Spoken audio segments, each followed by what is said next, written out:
Goed hoor? This is all part of the plan?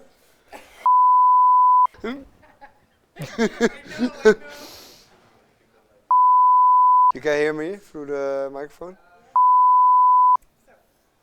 Who am I is the question. I am Freek and I'm from Zeeland, from Middelburg, born in Vlissingen. And where I grew up till I was 15, 16, and then I moved to... no, I stayed in Zeeland, but I moved out of my house with my parents. But then after that I went to Amsterdam, yeah, to do some high-end cooking. Well, the thing was, at a certain point in my life I had to make a decision. You finish school and you have to make a decision what you want, and you're very young and you have no idea what to do.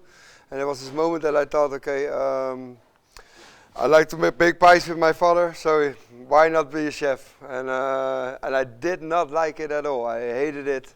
I hated to go to the chef school, and I did that in Zeeland. And then I did a few levels of cooking school, and it was way too easy. I didn't feel comfortable in it, and I didn't like it at all. But then my friends moved to Amsterdam, and I was like, yeah, fuck it, I go also to Amsterdam. And then I went to the ROC in Amsterdam and I met Mr. Himmelreich, and he told me, you have to go to this restaurants or this hotels, and then we can start with the study. And then I went to the first, he showed me the Okura hotel. I never saw a hotel like that. And then I went for a job interview there, and I came in this massive big hotel with all luxury and everything, and I even have to pay my own cappuccino for 15 gulden that time, and it was a big impact for me. And then after the interview he said, you're hired, and I was out of the hotel, and I called my mother crying, I got hired, and like, let's do this. And then on the first day I started in the hotel, I was hooked on this whole new level of cooking, yeah. And then I worked there for 6 years.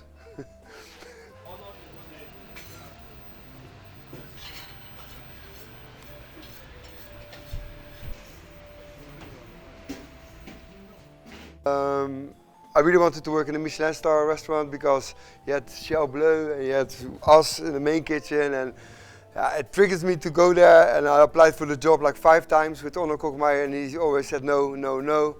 And then the 5th time he said, yes, you can come upstairs. And then I did that for 4 to 5 years. I stayed with him in Ciel Bleu. And then I did a cooking competition, and from that competition was one of the biggest one in Holland, with all the big restaurants like Oudsluis and Interscalders. They were approaching in that competition, and from that point I won the competition. Did my internship in Amber in Hong Kong with Richard Eckebus.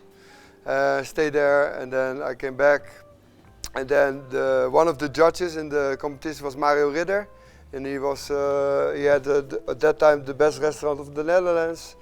There was the Lekker nummer 1, it's from the magazine. And when I started there, and he asked me to join his team in Rotterdam, and then I stayed with him another 4 to 5 years.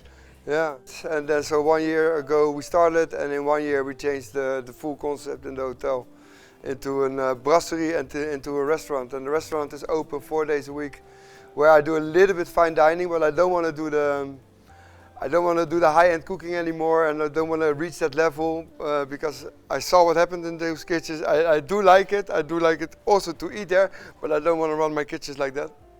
And we have a brasserie which is open 7 days a week, and that's just like the big living room of the Houthavens, how you can call it, yeah.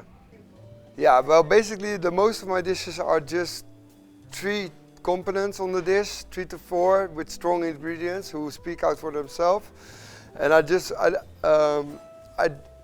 don't want to put too much, how we say it, bullshit on the plate to make the plate look nice or make look. Also the price and everything. The price what you pay for a menu in my place, and also the quality is it's very much in balance.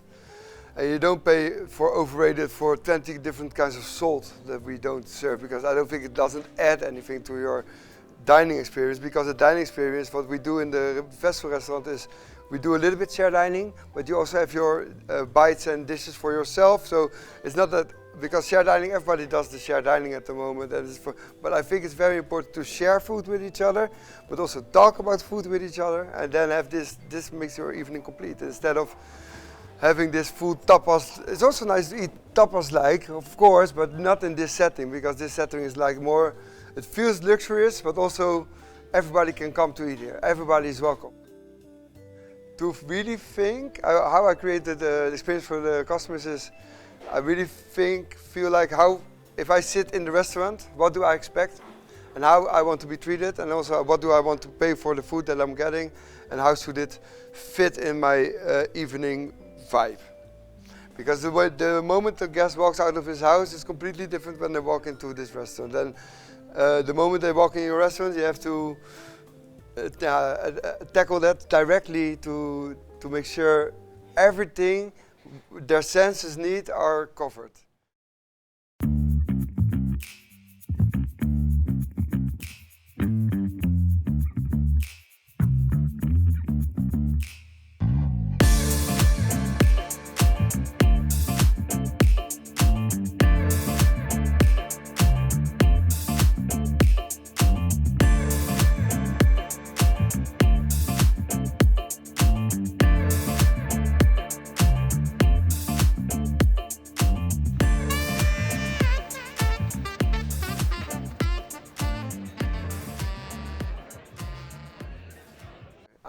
I get inspired by, I think, books and other chefs in my kitchen. I don't watch a lot of Netflix oriental types of YouTube food stuff, because I think they all do kind of the same, and it's not it's all fairy tales and not really what's really happening in the kitchen. And I listen to other people's ideas, and I also give the opportunity to my chefs in the kitchen to, if you have an idea, let's explore that idea and let's make something out of it. What it takes for me to be a chef is, yeah, for this one, I know. Oh, I hope so. No, what it takes for me to be a chef, it takes a lot of time. Not only like time, but also in your head, time and space to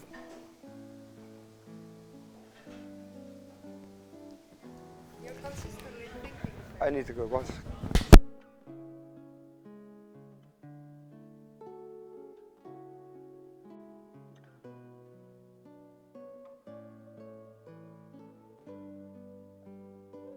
Back on track? Okay, so, yeah, sorry, yes. What does it take to get to be a chef? Yeah, I just got very emotional, because it does take a lot. But it brings also a lot of good stuff, 100%. I mean, not even the money or everything, but it's the freedom of creativity. How, in the end of the day, if I'm happy with the job, yes, 100%, yeah. Yeah, every day. You don't really every day think about it, but sometimes when you talk to people, like for example my parents or whatever, yeah, I can say that, yeah. Now I can say that, yeah, 100%. You're welcome. Thank you so much. It's very beautiful. Thank you for having us. This is it? Yeah. Godverdomme. Ja, ik denk je kan zo.